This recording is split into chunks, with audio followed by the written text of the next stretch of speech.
Evelyn stood by the corner of the ballroom holding a small glass of soda. She was a final-year design student, sharp and focused, but tonight she felt out of place.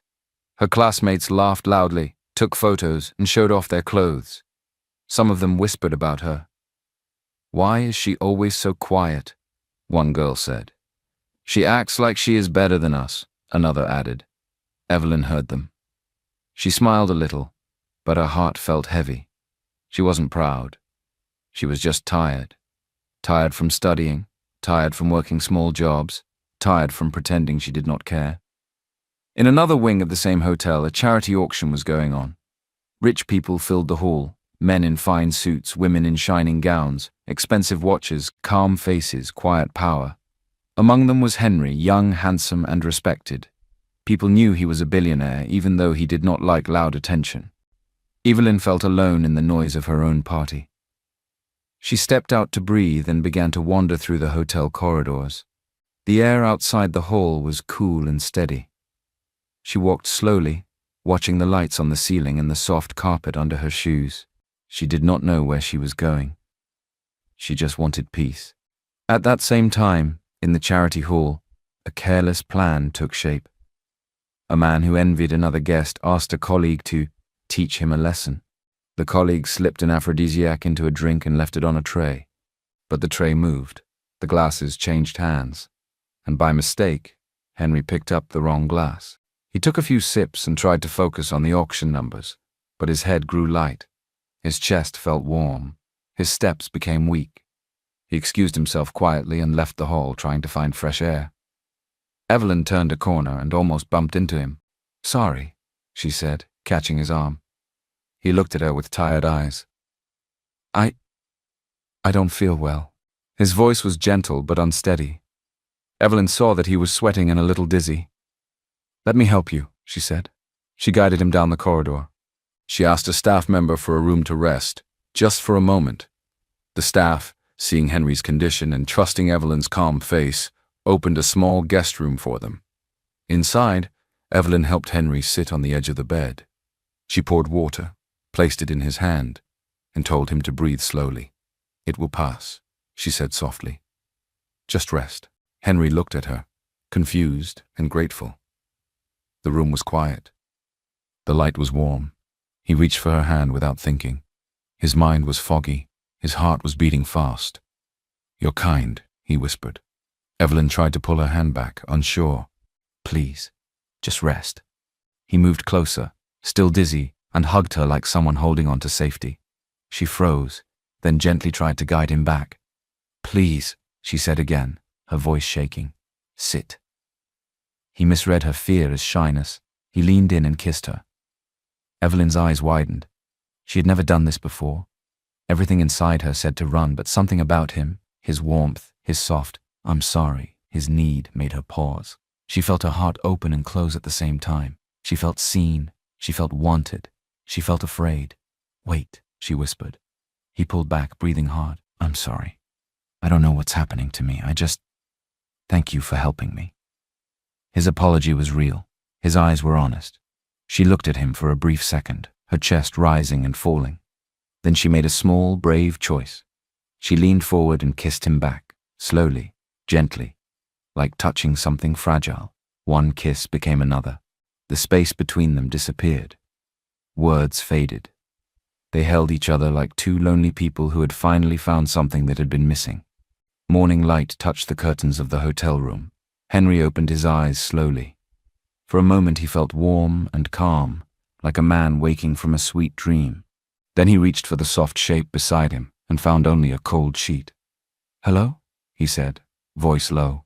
Silence. He sat up. The pillow still carried her scent, clean, soft, a little like oranges. On the bedside table, his gaze stopped on a small silver watch. The strap was worn. The glass had a tiny scratch near the edge. He picked it up carefully. She must have left in a hurry. No note, no name, just the watch. A strange ache rose in his chest. He remembered the night like a whisper, her shy hands, his clumsy need, the way she trembled, the way she breathed his name that he never gave. "Who are you?" he asked the quiet room. He checked the hallway. Empty. He asked the front desk if any guest had left a note for Henry. None. He searched his memory for details, her voice, the shape of her smile, but there was nothing he could use to find her. She was gone. He slipped the watch into his pocket like a promise and stood at the window for a long time, staring at the city below, feeling both grateful and lost. Neither of them knew the other's real name. She had left too ashamed to face him, her first time with a stranger, a man she did not even know. 5 years later, Evelyn woke before her alarm. The room was small but warm. 2 little bodies slept beside her, Sean and Nina, her twins, her joy, her reason. She watched them for a moment, smiling at their peaceful faces. Then she got up quietly, tied her scarf and started the morning. Tea, bread, small eggs. School bags checked twice. "Mommy, my medal?" Sean asked, eyes bright. "In your front pocket," she said, tapping it. Nina held out a comb. "2 puffs, please." 2 perfect puffs, Evelyn promised. They ate together at the table.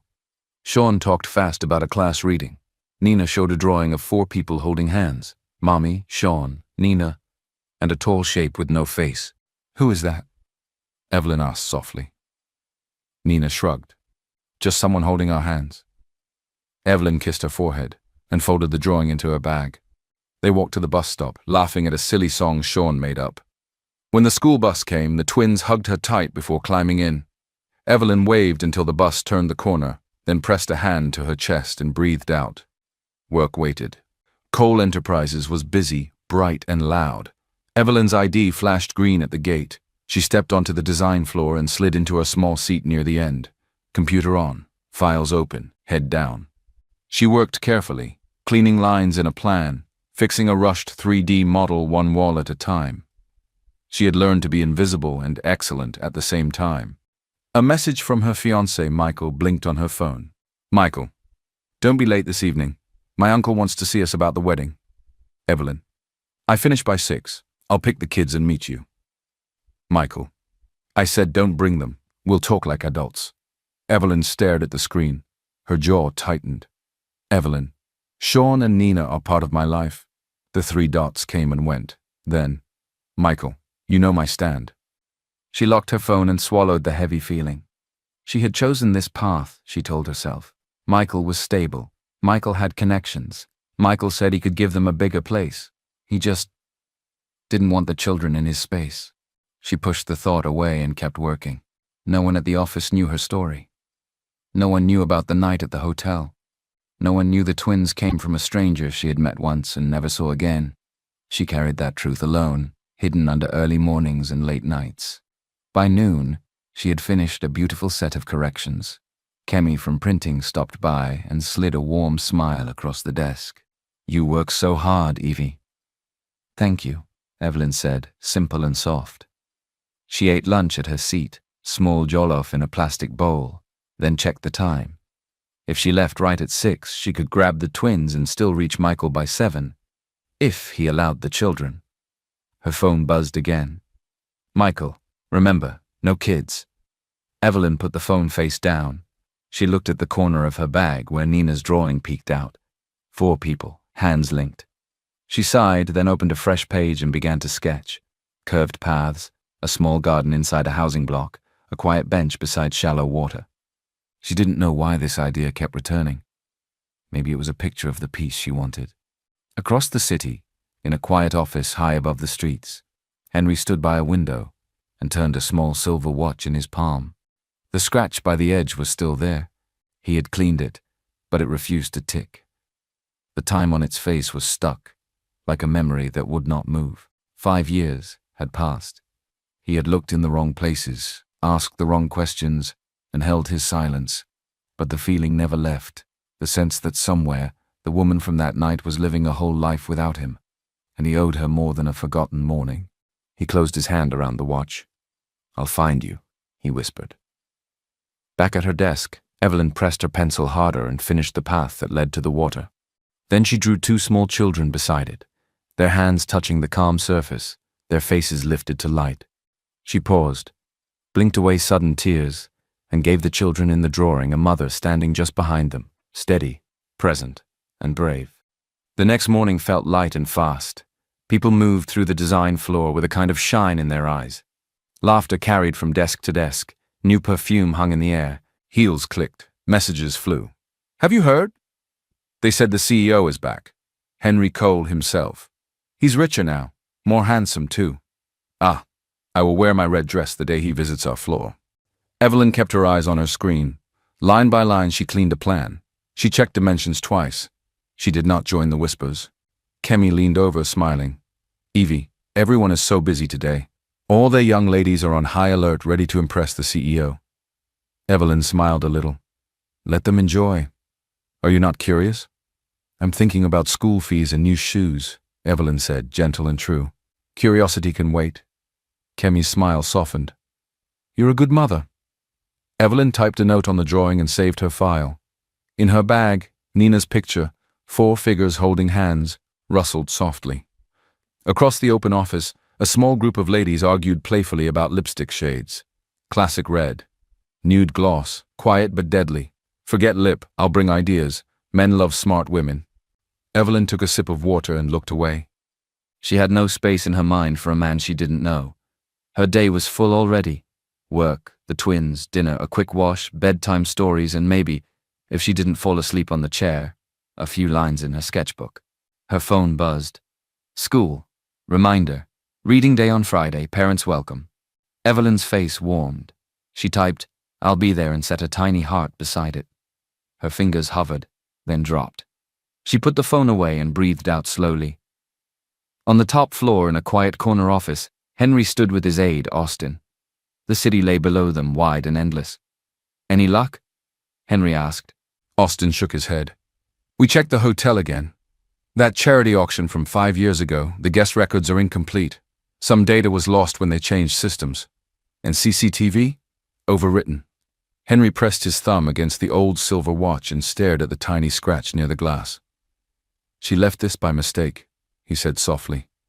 It felt like she left her name with me. But the name won't speak. Austin waited. Henry's voice dropped. Sometimes I think maybe she forgot me. Maybe it was nothing to her. Or maybe, Austin said, careful, she is like you, unable to forget, but unable to return. Henry's mouth tilted, not quite a smile. Either way, I owe her thanks, and more than thanks. He closed his hand around the watch. Open submissions for the flagship project. It must be fair. New voices. It's ready, Austin said. We announce tomorrow. Henry nodded, then looked again at the city. She is out there, he whispered. I will find her, or she will find me. By afternoon, the rumor had grown legs. Mr. Cole is touring departments this week. He will pass through design soon.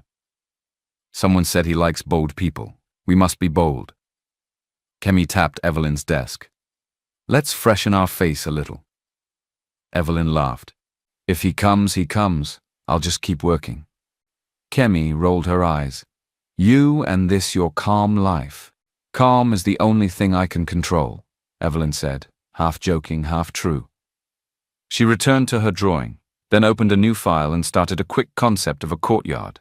Trees, low water, narrow stones, a bench where a tired mother could rest while 2 children played. The form grew simple and honest. It looked like a place her heart understood. A shadow fell across her desk. A senior manager from HR smiled at the floor. Good afternoon, team. Please remember, appearance matters. The CEO values excellence in work and in presentation. Evelyn nodded, but her eyes stayed on the screen. She gave the small bench a clean curve. Her phone buzzed again. Michael, answer me. Are you coming alone or not? Evelyn closed her eyes. She thought of the twins' faces at bedtime. She thought of a thick, silent room where people talk over you and call it help. She thought of a life where her children were always asked to make themselves small. She wrote, Evelyn, I'll see you another day. She put the phone away before the reply arrived. The office thinned. People packed lipsticks and hopes into handbags. Some stood by the glass doors, pretending to check emails in case a certain car rolled up. Kemi waved goodbye and left with a wig box under her arm. Evelyn stayed until her file exported without errors. She sent the clean set to the project folder and shut down. As she walked out, she passed 2 women talking fast. They said he's not wearing a ring. They said he's the most eligible man in the city. Evelyn thought about rings, then about little hands that still reached for hers in the night. She walked to the bus stop with steady steps. At home, Sean and Nina ran to her. "Mommy, look, we made paper crowns." She put theirs on and let them put one on her too. They looked at each other and laughed at how fine and silly they looked. Dinner was simple and sweet. Across town, Henry opened the same kind of silence. He placed the old watch on his desk, beside a stack of files titled Flagship Riverside Gardens. He pressed 2 fingers to the watch face as if trying to warm it back to life. "Wherever you are," he said, "I haven't forgotten." He switched off the lights and left the office, carrying the watch in his pocket like a promise that refused to die. Morning came with a knot in 2 different hearts. Henry stood by his office window, the city spread like a map he could not read. He turned the small silver watch in his fingers again and again. 5 years, 1 night, 1 promise he never spoke aloud. "Austin," he said to his aide, "open the flagship submissions and clear my afternoon. I have a meeting at the Grand Hall later." Austin nodded. "All set.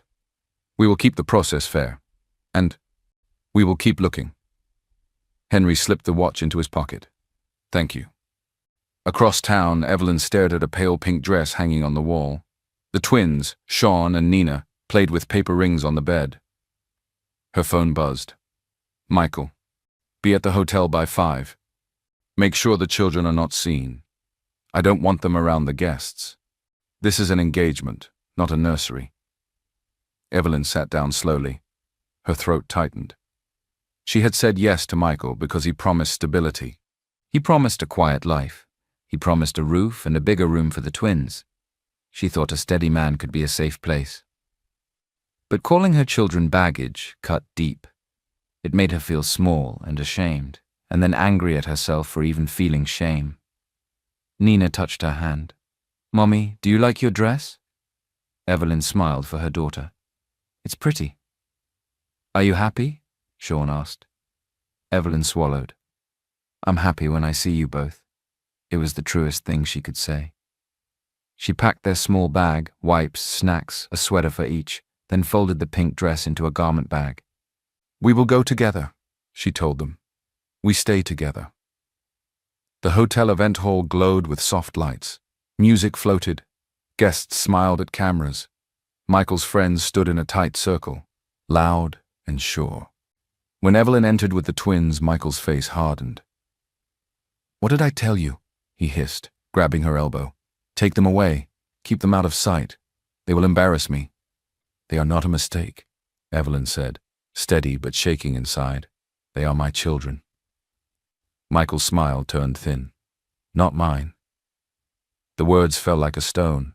People nearby turned. Whispers rose. A woman in silver laughed under her breath. Evelyn bent to the twins. "Please sit here for a moment," she said softly, pointing to 2 chairs by a pillar. "I'll be right back." Michael stepped closer, voice low and cold. "If you want this marriage, prove it tonight. Put them in a cab. Send them home. Do you hear me?" Evelyn's eyes filled. She blinked fast. "I will not hide my children." Michael straightened, lifted his chin, and spoke louder so others would hear. "Then you do not respect me.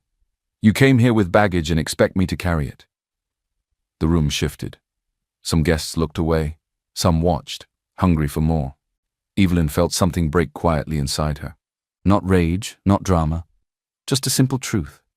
She did not love him. She could not build a life on fear of being seen. She reached for Sean and Nina and took their hands. "We're leaving," she said, calm and clear. Michael snapped his fingers. 2 men in dark suits moved from the side. "Stop her," he said. Evelyn's breath caught. She began to run, holding the twins, weaving through tables, past tall flowers and heavy curtains. The men followed fast. Out in the corridor, her heels slipped. Sean gripped tighter. Nina whispered, "Mommy, I'm scared." "It's okay," Evelyn said, even though her heart was racing. I'm here. They burst through the glass doors toward the driveway, straight into a quiet line of black cars. A tall man was stepping out of one, adjusting his jacket. Henry Cole. He turned at the sound of running feet. In one look he saw the picture. A woman, 2 children, fear behind dignity, 2 men closing in. "Hey!" Henry's voice cut the air. "Security!" Uniformed guards turned at once. Henry nodded toward the men. "Remove them! Now!" The guards moved. The 2 men stopped, mouths hard, hands lifted in protest. "She is trying to—" Henry's eyes were cool. "This is a hotel, not a hunting ground. Step back." They stepped back. Evelyn stood very still. The twins pressed to her sides.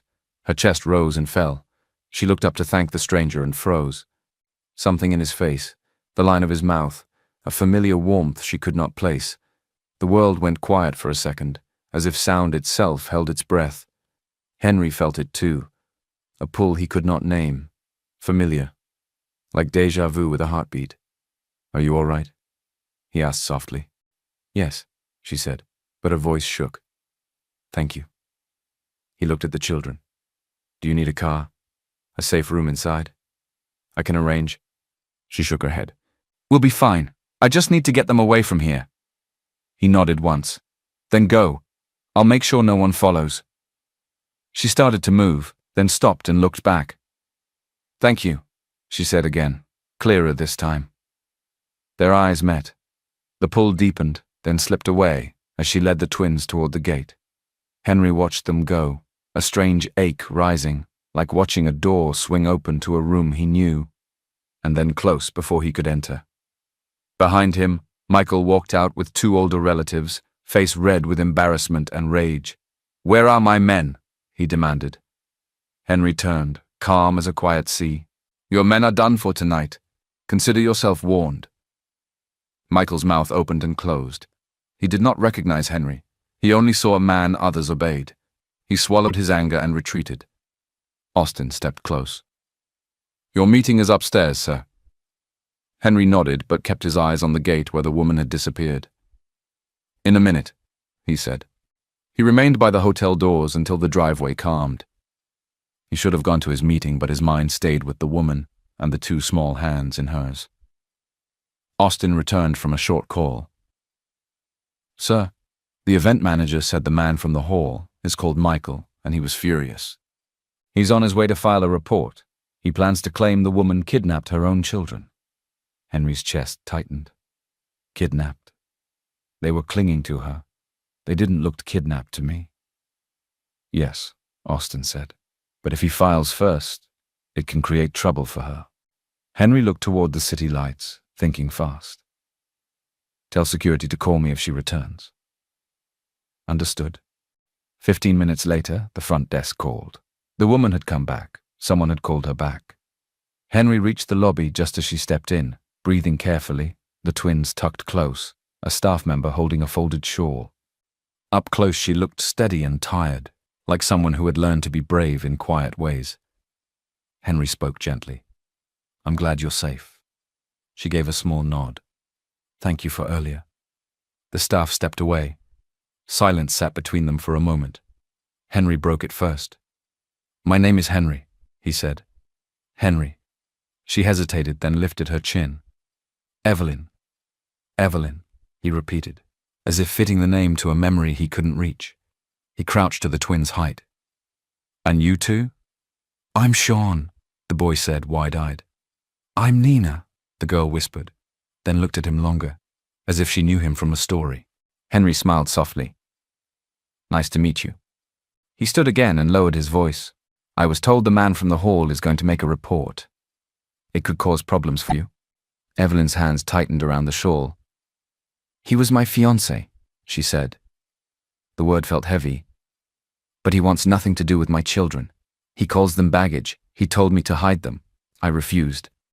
Henry's face changed. Shock, then quiet anger. "Children are not baggage." Her eyes watered and she looked away. "I know." Sean tugged her dress. "Mommy, are we going home?" "Yes, love," she said, stroking his hair. "We're going home." Henry took a breath. "Evelyn, may I help? Not to control you, just to protect you. If he files first, you might spend a night explaining what should never be a question." "I don't want trouble," she said softly. "I just want a safe life for them." "Then let me make a call." Henry said. "We can speak to a legal officer here tonight. He can advise you." She studied his face, weighing the risk. Something in his eyes felt safe. She nodded once. They sat in a small private lounge near the lobby. Austin brought water and a calm, older company lawyer named Mr. Aid, who listened without judgment. "Here is the issue," Mr. Aid said. "If your fiancé files a false claim of kidnapping, the police may invite you for questioning. It can be stressful for the children." Evelyn's fingers laced together. "What can I do?" "There are several options," Mr. Aid replied. "One is a protective order. Another is immediate clarity of guardianship. The strongest shield given your situation tonight is this. If you and a trusted adult become a legal family unit, it's harder for anyone outside that unit to claim the children were taken." Evelyn blinked. "You mean marriage?" Mr. Aid nodded. "A quick civil registry marriage can keep the children safe from a false claim, at least while you make longer-term plans." Evelyn looked at Henry, startled. He spoke before she could. "Evelyn," he said quietly, "I can stand in for that paper. No pressure, no demands, only protection for you and your children. We can dissolve it later if you choose, or we can take time and decide slowly. Right now, I only care that no one drags you into a night you don't deserve." She stared at him, breathing shallow. "Why would you do that for us?" Henry glanced at Sean and Nina. "Because I don't like bullies. Because they held your hands like home. Because tonight I was there, and I can help." Sean edged closer to Henry's knee, curious and brave. Nina leaned around her mother and smiled at Henry like he was a lighthouse. Evelyn swallowed. "I don't even know you." "That is true," Henry said. "So let me start properly." He offered his hand. "My name is Henry. I work in projects." He felt odd hiding the full truth, but this was not the time to shift her world again. "I have a good lawyer, a calm head, and no wish to control your life." Evelyn looked at his hand, then took it. "I'm Evelyn. I'm an assistant designer. I'm doing my best." "You're doing more than that," Henry said softly. Mr. Aid cleared his throat with a kind smile. "The registry is open tonight. A simple signing, 2 witnesses. Austin and I can serve as witnesses, if you wish. No cameras, no crowd." Evelyn's eyes moved to her children. Sean was studying Henry's watch chain. Nina had tucked her small hand into Henry's coat without fear, like a child claiming a safe branch. "It's your choice," Henry said.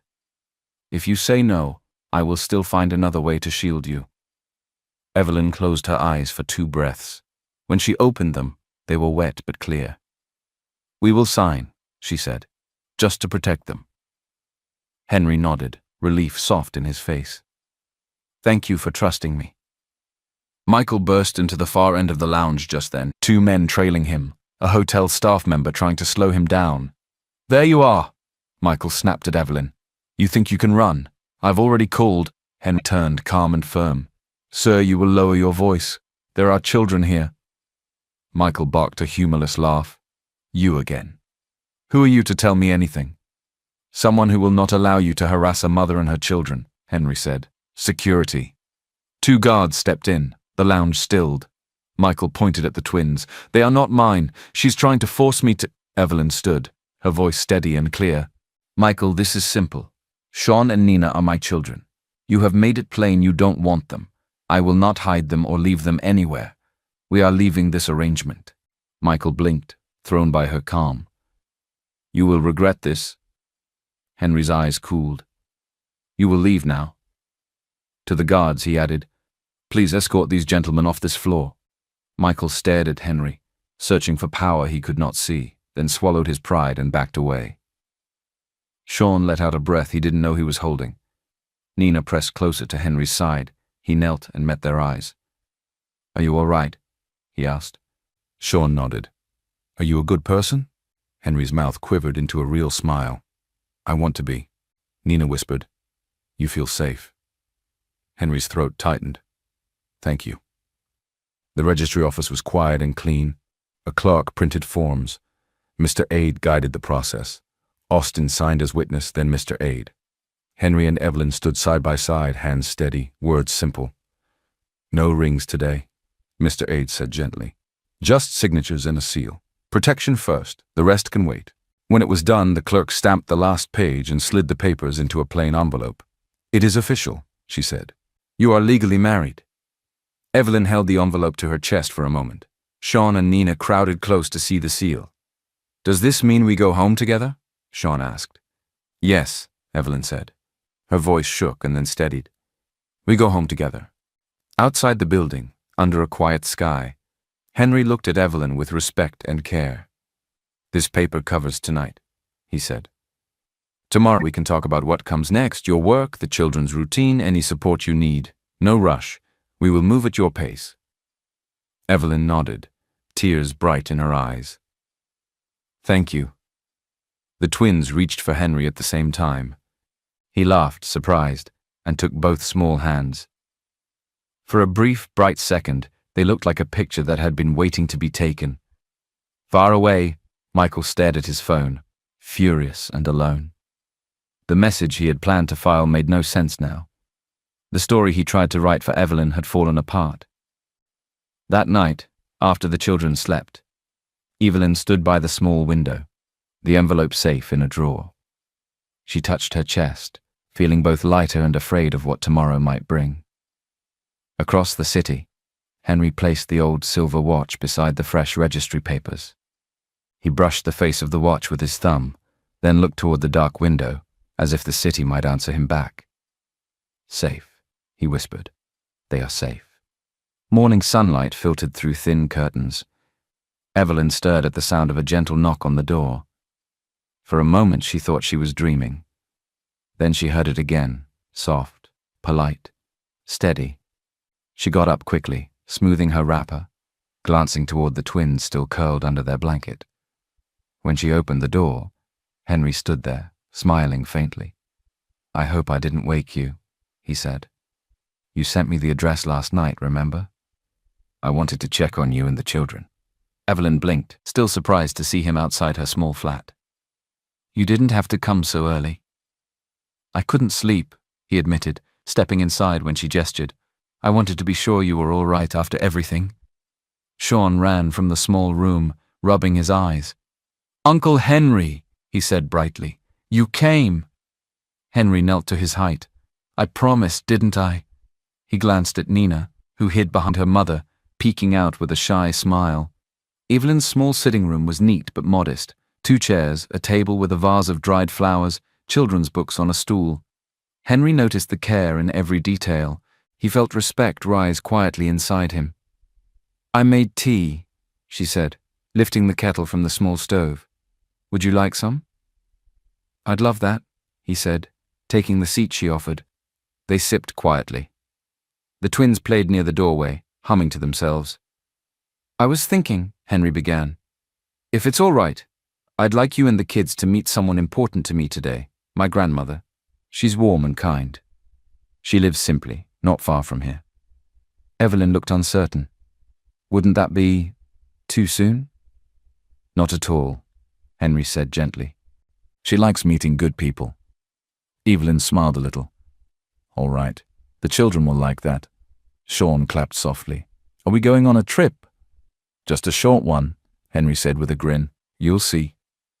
By noon, they reached Mama Ruth's house, a beautiful cream bungalow with a flower bed of hibiscus in front. The smell of stew and freshly washed clothes filled the air. Mama Ruth opened the door before they could knock twice. Ah, my dear boy, she said, her voice rich with warmth. You brought guests. Henry smiled. Grandma, this is Evelyn and her children, Sean and Nina. My goodness, what beautiful little ones, Mama Ruth said, bending to their height. Come in, my loves. I just finished frying puff puff. You must taste and tell me if it's sweet enough. The children giggled as she ushered them in. The sitting room was cozy. Lace curtains, soft armchairs, old family pictures on the wall. A photo of young Henry stood near one of his parents, smiling before time took them. Evelyn felt instantly at ease. Your home is lovely, she said. It's old, but it holds peace, Mama Ruth replied. That's all I need. She turned to Henry. And this must be the lady who has made you smile again after all these years. Henry smiled but said nothing. He didn't want to lie, yet he couldn't explain the whole truth. Mama Ruth led Evelyn to the couch and patted her hand. "My child, you are welcome. Sit and rest. You have kind eyes." Evelyn's throat tightened. "Thank you, Ma." The twins laughed from the corner where Henry showed them a tiny puzzle Mama Ruth kept for visitors. Watching them, Evelyn's chest filled with quiet peace. The door suddenly opened sharply. "So this is where you're hiding," said a cold voice. Everyone turned. A young man in a sharp blue suit stood in the doorway. Kelvin, Henry's stepbrother. "Kelvin," Henry said quietly. Kelvin's eyes darted between Evelyn and the twins. "Wow. You didn't waste time, did you? A woman with 2 kids. You think Grandma will fall for this?" "Kelvin," Mama Ruth said warningly. He ignored her. "Does she even know who you are?" he sneered. "Or are you pretending again?" Evelyn frowned, confused. "What does he mean?" she asked softly. Henry placed a calm hand over hers. "He means nothing," he said gently. "My brother likes to talk nonsense when he's angry." Kelvin scoffed. "Of course. Make me the bad one." Mama Ruth stood up slowly, her presence filling the room. "Kelvin, that's enough. You will not come into my house and speak to your brother or his guests like that." "Grandma." "Leave," she said firmly. "Right now." Kelvin looked between them, jaw tight, then turned and left, the door banging behind him. The twins jumped a little at the sound. Evelyn instinctively pulled them close. Henry crouched beside them.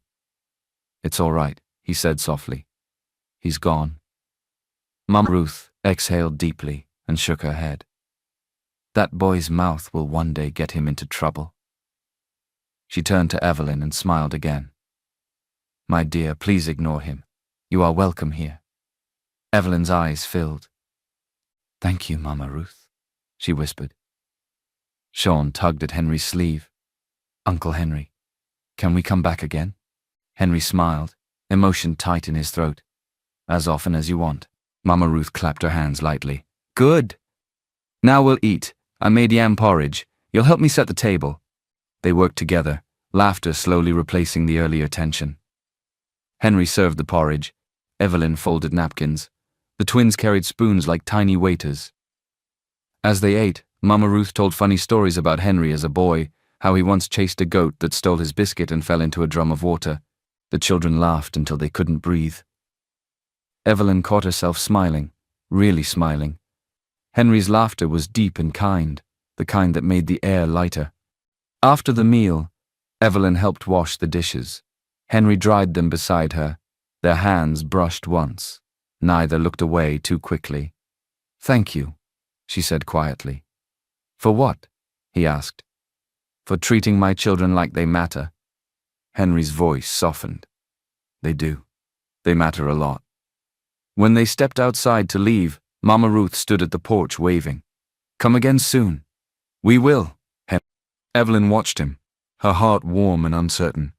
He looked at the twins with a joy he didn't try to hide. And though she couldn't explain it, something about the moment felt right, as if they had all been waiting for this quiet happiness without knowing it. As they walked away, Henry's fingers brushed the pocket of his coat, where the old silver watch rested. He looked at the children beside him and the woman just ahead, the breeze lifting her hair, and his chest tightened. Could it be? He wondered silently. He didn't speak it aloud. He just smiled faintly. Henry stood at the gate long after Evelyn and the twins turned the corner. When he finally went back inside, Mama Ruth was waiting in the doorway, arms folded, a soft smile in her eyes. "She is a good woman," Mama Ruth said. "And those children, they brought light into this house today." Henry's voice came quietly. "Yes." Mama Ruth stepped closer and touched his shoulder. "I am proud of you, my son. You have been lonely for so long, carrying silence since your parents passed. It makes my heart glad to see you with people who make you smile again." He swallowed. "Thank you, Grandma." He did not tell her the marriage was only paper to protect Evelyn and the children. He did not tell her his heart still searched the city for the mystery woman from 5 years ago. He let Mama Ruth's blessing sit warm and steady on his chest and said nothing more. That evening, in her small apartment, Evelyn washed the children's hands and set dinner on the table. Sean chatted about the lemon tree. Nina hummed the little tune Mama Ruth had taught her. Evelyn caught herself smiling for no reason. Each time she remembered Henry tying Sean's lace, wiping Zobo from Nina's chin, listening with his whole face, her heart softened. He is kind, she thought as she rinsed the plates. He is safe around them. He is safe around me. The thought scared her a little and felt like rest. Over the next few days, Henry kept his promise to move at her pace. He visited early sometimes with fresh bread, always knocking softly. He carried groceries without being asked.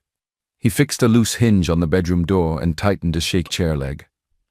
On Sunday, he helped the twins build a small paper city on the floor, turning their drawings into tiny houses. They cooked together in the evenings, Evelyn at the stove, Henry at the sink, the twins washing 2 small spoons as if it were important work. They laughed over spilled salt and danced a little to a song from the radio while the stew simmered. Nothing grand, just gentle, ordinary moments that made the room glow. More than once, Henry caught himself watching Evelyn when she didn't see him. The way she leaned to listen to a child. The way she pressed her lips when she measured spices. The way she let silence be soft, not heavy. This woman is real, he thought. I feel it when I breathe. And yet the old watch in his pocket pulled at him like a thread to a different life. Desire for the woman in front of him. Duty to a promise he never got to keep. Both lived side by side inside him, restless. At Cole Enterprises, Evelyn kept to her desk and her work.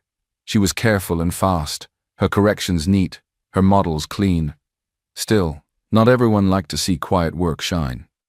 One afternoon, Cece stopped by Evelyn's station with a too-sweet smile. "You're late with the render again," she said loudly. "It's already uploaded," Evelyn replied, calm. Cece clicked her tongue. "Assistant talk. You people always make small things look big." Mr. Chris, the design supervisor, appeared behind Cece and folded his arms. "Cece is right. You need to know your place. You are lucky to be here at all." Several desks went quiet. Evelyn sat up straighter. "Sir, I finished the deliverable by the deadline. If there's an issue, I can fix it." Mr. Chris leaned closer and dropped his voice so only nearby ears could hear. "Do not act smart. Some of us know your story. Be grateful. Keep your head down." A hot shame climbed Evelyn's neck. She pressed her hands together under the desk and said nothing. On the executive floor, Henry had come in unannounced to review a site update. He paused at a glass corridor that overlooked part of the design floor. He saw the shape of a small circle around Evelyn's desk, the set of her shoulders, the tilt of Mr. Chris's head. He couldn't hear every word, but he knew the language of small humiliations. "Austin," he said evenly, "call HR, now." Within the hour, HR had pulled attendance logs, delivery timestamps, and complaint histories. Patterns formed quickly. This wasn't a single bad moment. It was a slow habit of pushing one woman down because her quiet work made others feel loud and empty. By late afternoon, a notice appeared on the company's public page. From the office of the group CEO, Cole Enterprises has 0 tolerance for bullying, harassment, or intimidation in any unit. Effective immediately, the design supervisor, Mr. Chris, is relieved of his duties for misconduct and abuse of authority. All leaders are reminded that excellence includes how we treat one another. Violations will be met with firm action. Cece read it twice, color draining from her face. A second note followed to all staff. Reminder: performance feedback must be work-specific, documented, and respectful. Any retaliation will result in termination. On the floor, whispers rose like wind. Someone said Mr. Chris had already been asked to hand over his badge. Someone said the CEO had visited in person. Someone said the CEO had eyes everywhere. Evelyn stared at her screen. Her hands shook a little. She hadn't complained to anyone. She hadn't asked for help. Still, help had come. The tight band around her chest loosened. Kemi slid by and squeezed her shoulder. "You're seen?" she whispered. Evelyn blinked fast and nodded. Upstairs. Henry closed his laptop slowly. He did not go down to the floor. He did not call Evelyn to explain. He did not want to tie her dignity to his name. He wanted the company to be safe because it should be safe, for everyone. He stood alone by the window, the old watch warm in his palm. Through the glass, he could just make out the shape of a woman at a small desk, head bent, working with care. His heart moved toward her. His mind pulled back to a night that would not let him go. 2 truths, he thought. 1 choice, soon. He slipped the watch into his pocket and exhaled. That night, Henry arrived at the small apartment with oranges and a bag of rice. The twins ran to him, shouting his name. Evelyn opened the door wider and smiled, soft, surprised, grateful. They cooked, they ate, they laughed. Evelyn washed, Henry dried. The twins yawned with heavy eyes and fell asleep leaning on each other like 2 small birds on one branch. When the house grew quiet, Evelyn spoke first. "Someone posted from the CEO's office today," she said, eyes on the sleeping children. "They removed my supervisor. They warned everyone." Henry's voice was gentle. "How do you feel?" "Seen," she said. Then after a pause, "Safe." He nodded. "Good." She turned her head and met his eyes.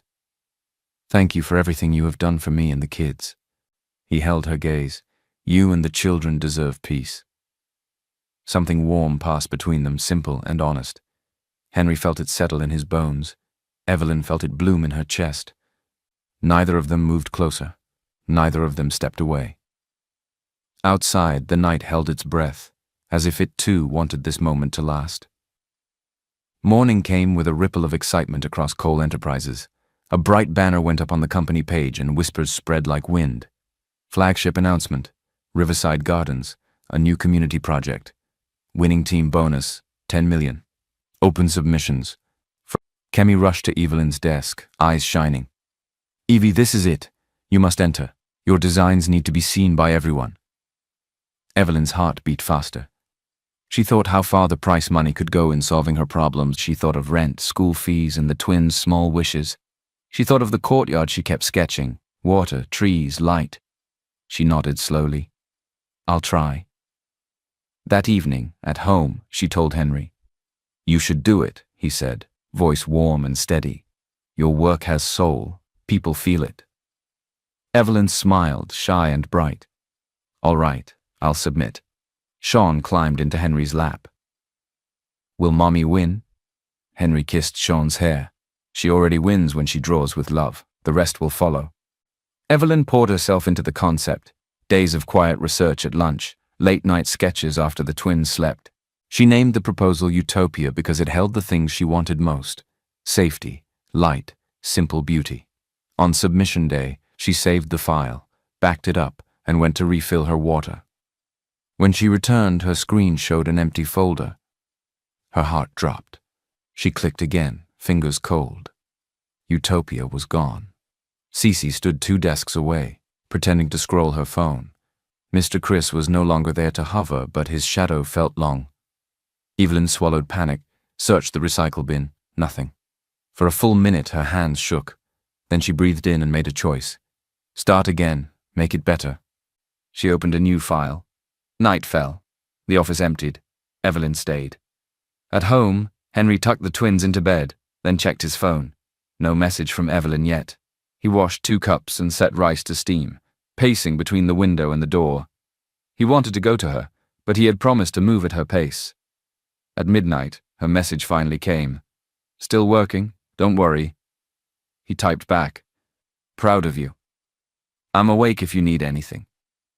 Evelyn stared at those words for a long second. Then she returned to the screen. She rebuilt Utopia with clearer lines and braver space, a ring of low homes facing a shared garden, a shallow stream children could touch, benches that held afternoon stories, paths that made every person feel welcome. By dawn, the new version glowed with calm.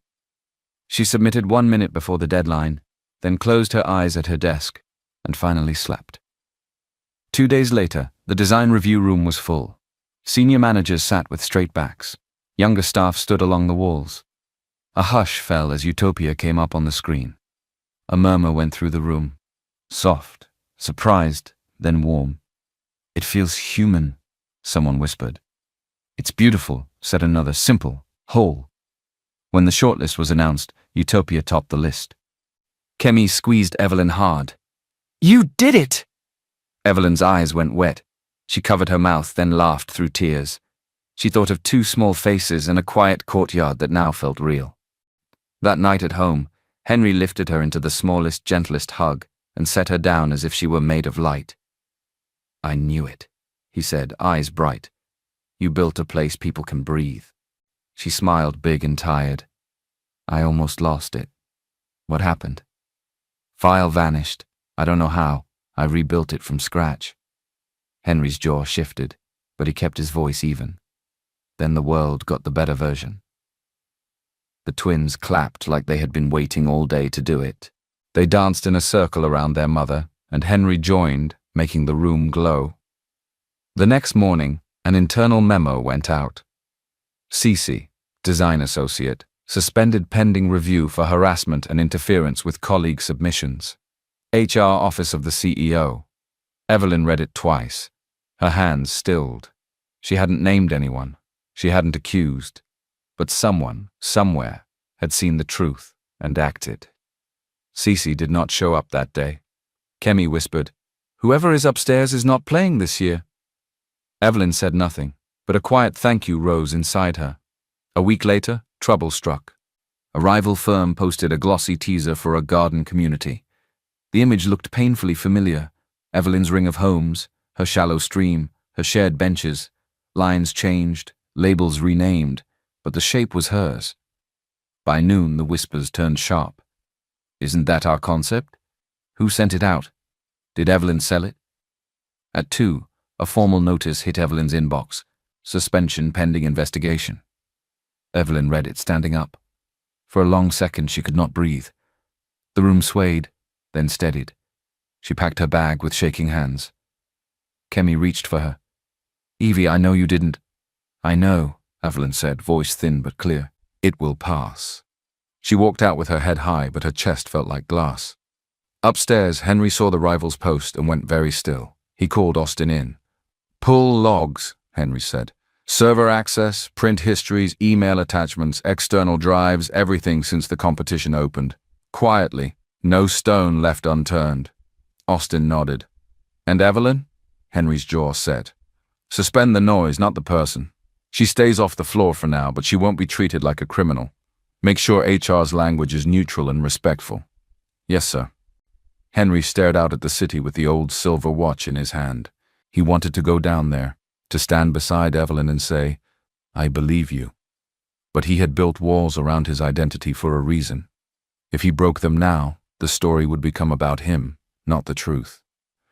Find who did this, he said softly, and protect her name. Austin paused at the door. We will. That night, Henry knocked gently on Evelyn's door. She opened it with swollen eyes and a steady chin. They suspended me, she said, trying to smile. It's procedure. He didn't pretend it didn't hurt. He only said, I brought soup. She stepped aside. The twins came running, holding out picture books for comfort. Henry set the soup on the table, then sat with them on the floor, reading in a slow, calm voice until their breathing softened. Later, when the children slept, he washed the soup bowls and left them upside down to dry. Evelyn watched him from the table where utopia lay sketched in pencil lines and dreams. Henry met her eyes. I believe you. The words were soft, but they landed like a strong roof over a shaking house. Evelyn dropped her gaze, tears brightening again. Thank you, she whispered. He wanted to take her hand. He didn't. He only sat nearby, close enough for her to feel that she was not alone. Outside, the night was deep and kind. Inside, a work of love was under attack, but the woman who made it was not. And somewhere in a server's quiet records, the truth waited to be found. The week moved in slow steps.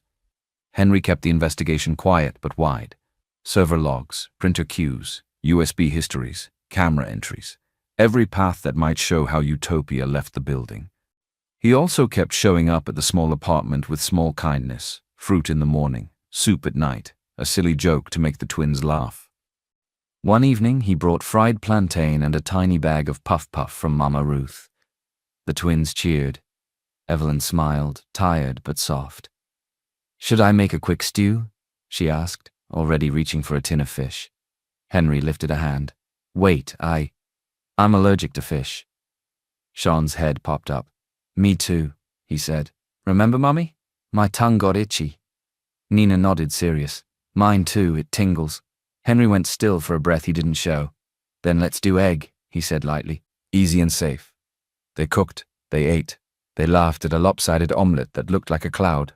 When the twins ran off to brush their teeth, Evelyn shook her head with a small smile. "These children and fish," she said. "I try to give them, they suffer." Henry smiled back, but something inside him moved. An old memory of hives after fish stew when he was 8. Mama Ruth's firm rule. No fish for this one. He pushed the thought down. Allergies were common. Coincidences happened. Days later, another small sign. Sean hated loud fireworks and always covered one ear first, the left, just like Henry did. Nina hummed the same simple tune Henry hummed when he was thinking, without ever hearing it from him. Small things, ordinary things. Still, the feeling grew. Not proof, not yet, but a thread pulling tight. He said nothing to Evelyn. He would not disturb her with questions while a storm gathered around her name. On Wednesday, the design floor changed temperature. Cece walked in, chin high, nails bright, whispering to anyone who would listen. "Suspension is over," she said to a cluster by the printer. "The CEO knows talent when he sees it." "Is it true he called you?" someone asked, eyes wide. Cece smirked. "Let's just say Mr. Cole understands value. Some of you should be careful whose side you pick." The rumor spread fast. Cece is protected by the mysterious CEO. Heads turned. People frowned. Evelyn, still on suspension, didn't see the show, but others did, and Henry heard. Upstairs, Austin arrived with fresh logs, a neat summary. Unusual activity on Cece's workstation near the submission deadline. Disappearing file events matching Utopia's name and size. A late-night print to a private device. A cloud share to an unknown external account traced to a rival firm's contractor. Henry read it once, then again, his face a steady line. "Prepare HR," he said, "and legal." By noon, a message appeared on the company's public page. From the office of the group CEO, following an internal investigation, Cece, design associate, is terminated for theft of intellectual property, harassment, and interference with colleague submissions. Evidence has been handed to law enforcement. Cole Enterprises does not tolerate bullying or theft. We protect our people and our work. Gasps rippled across the floor. 2 security guards approached Cece's desk. She tried to stand taller. "You can't do this," she snapped. "Mr. Cole knows me." "Ma'am," one guard said quietly, "please come with us." They walked her out while phones buzzed and eyes followed. In the lobby, an officer waited to take her statement. Papers were signed.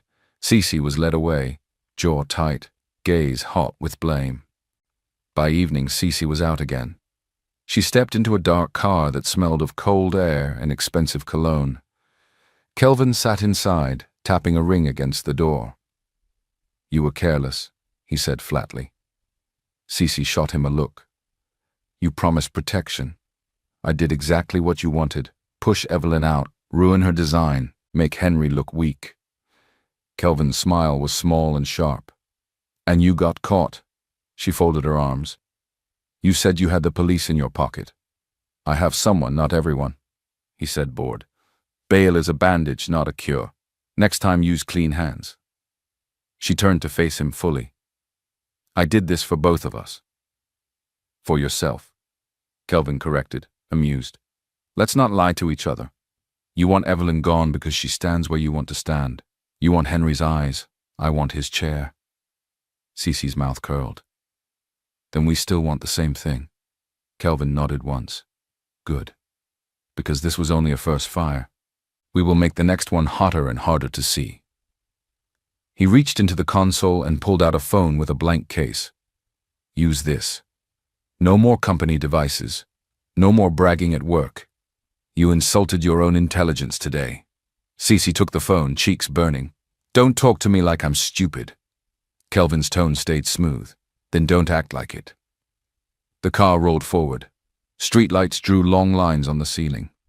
Outside, the city looked harmless and bright. Inside, a quiet plan formed in two minds that had decided to feed each other's hunger. Henry learned of the bail by dusk. He stood at his office window with the old watch in his palm, city lights blinking like far stars, and felt anger he rarely let himself feel. Austin. Yes, sir.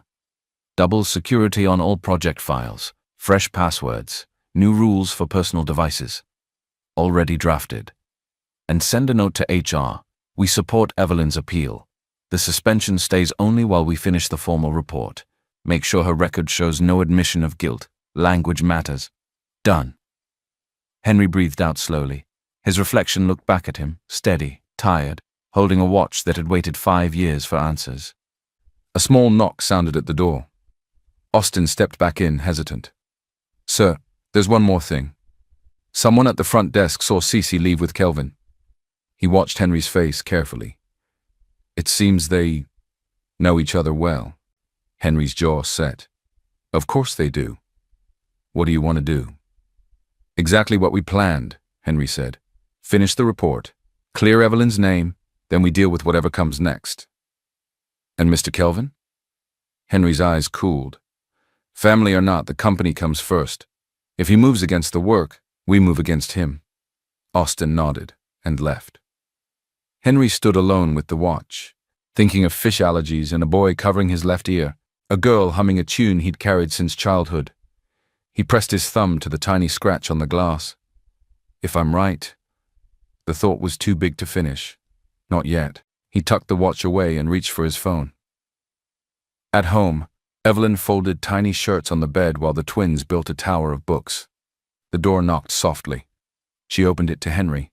No suit, no tie, only quiet eyes and a paper bag with fruit. Can I come in? He asked. She nodded. Always. They sat at the table. He poured juice. She told him about a story Nina wanted to write about a magic lemon tree. They laughed when Sean announced his tower was the tallest in the world and then knocked it over with dramatic joy. Only after the children fell asleep did Henry speak of work, careful and simple. I heard the company finished the first part of the investigation, he said. It looks like someone took your design. They are gone now. Evelyn watched his face. You believe me? I do. Did you help me talk to someone to fix it? He shook his head once. The company fixed what was wrong. That is how it should be. She sat with that for a long breath.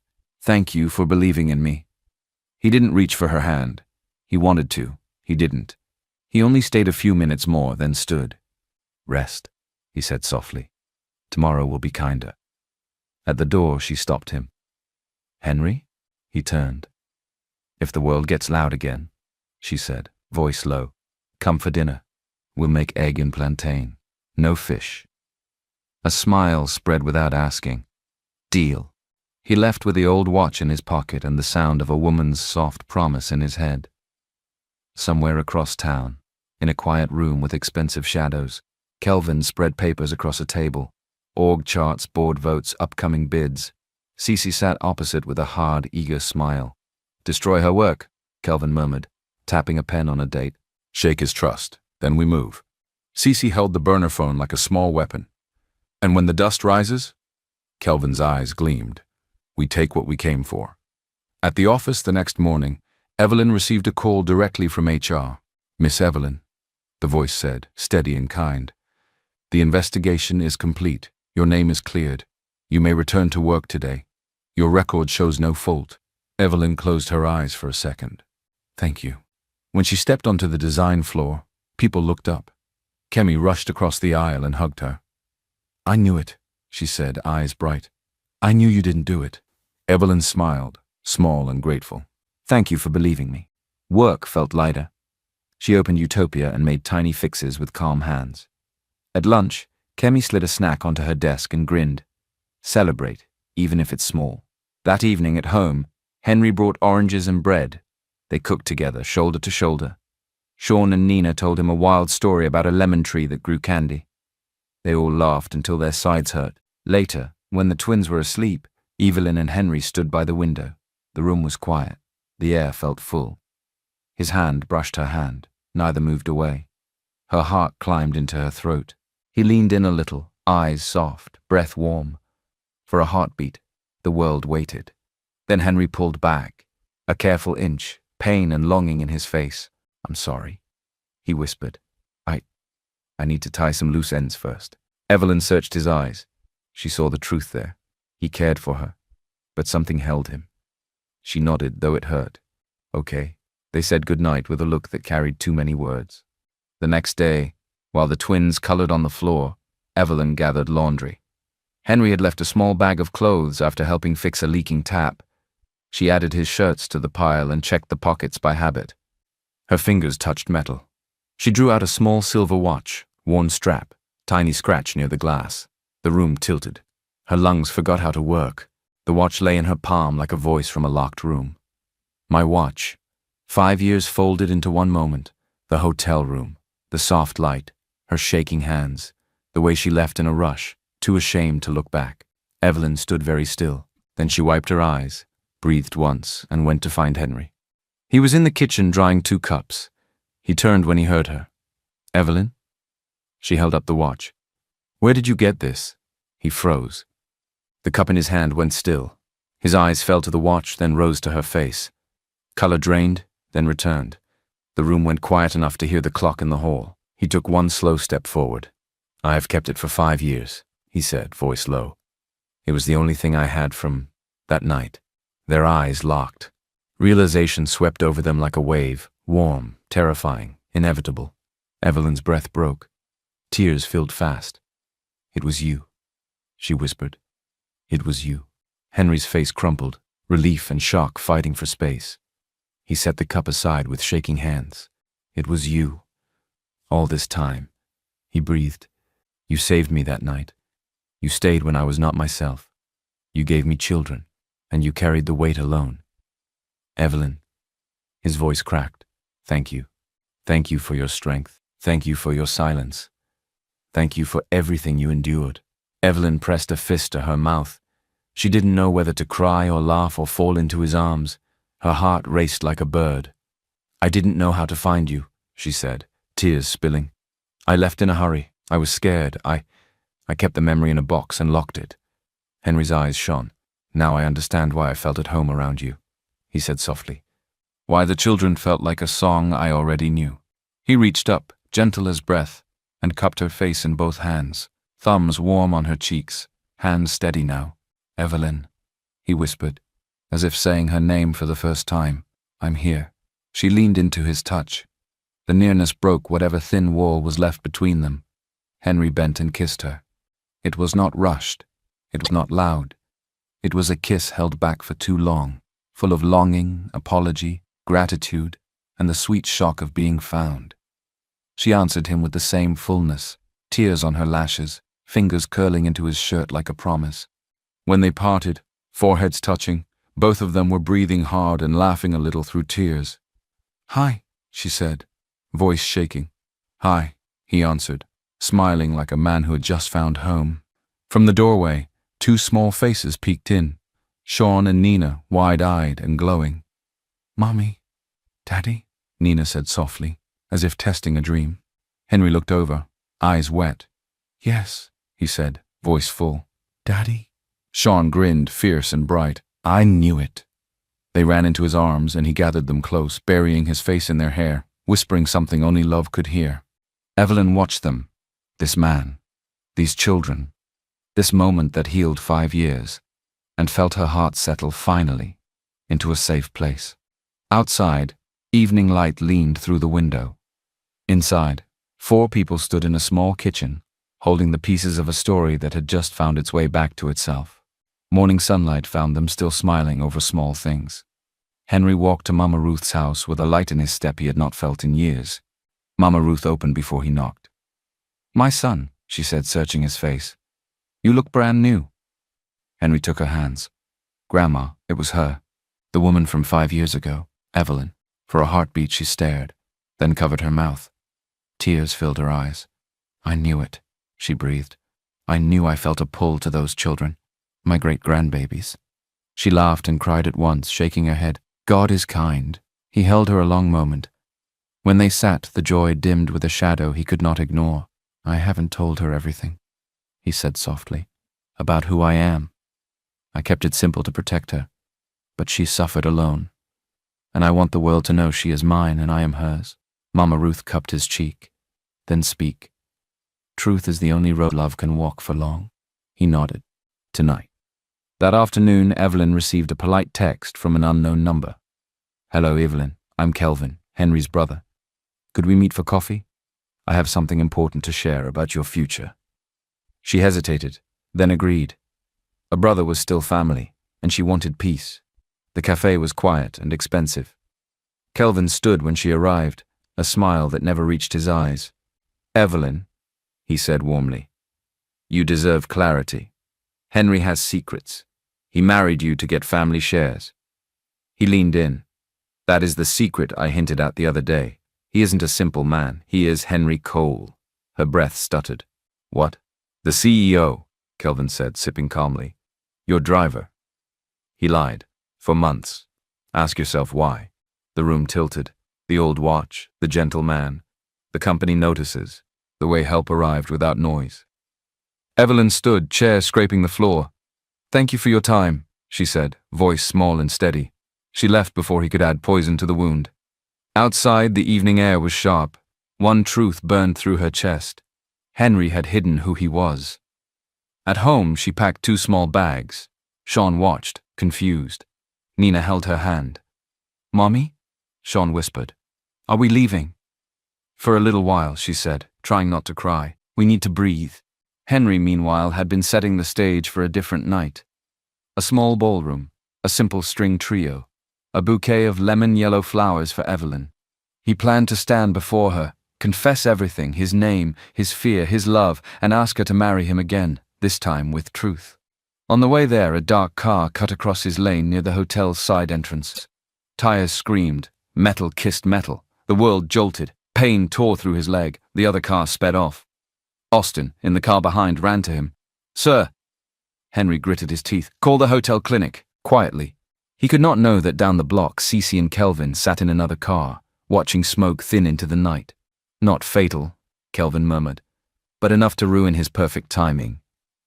Cece's smile was thin. Then we moved to phase 2. Evelyn arrived with the twins to return the spare key Henry had given her. One clean act before she left. She saw the crowd at the side entrance, the dented fender, the man on the steps holding his leg, pale but upright. Henry! She cried, running. He looked up, pain and relief warring in his eyes. I'm okay, he said through a breath. It's minor. Sean gripped his sleeve. Does it hurt? A little, Henry said, managing a smile. But seeing you helps. They got him to the clinic. The doctor said it was a deep bruise, no break. Evelyn sat beside him, holding ice in a towel against his shin, watching the rise and fall of his chest. He turned to her. I was on my way to tell you everything, he said. All of it. I should have told you the first week we met.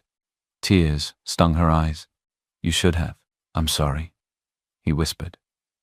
I was afraid the truth would chase you away before love had a chance to root. She swallowed hard. I don't want a life built on half-truths. She stood. I need space. I'm taking the twins for a while. Evelyn. I'm not punishing you, she said softly. I'm protecting myself. She left the key on the tray and guided the twins to the door. They looked back, torn. Henry lifted a hand, a promise in his eye. He let them go. 2 days of silence. Then the twins did something brave. They had seen Cece near the hotel that night. They had seen Kelvin too, weeks earlier, arguing in a parking bay with Cece about designs and accidents and money. Sean liked gadgets. Nina liked stories. Together they knew how to hide a phone on record and how to wait. That afternoon, while visiting Mama Ruth, they tugged Austin's sleeve in the hallway of the house. Uncle Austin, Sean whispered, we have a video. Austin crouched. What video? Nina held out a phone. On the screen, Cece and Kelvin argued in a quiet lot.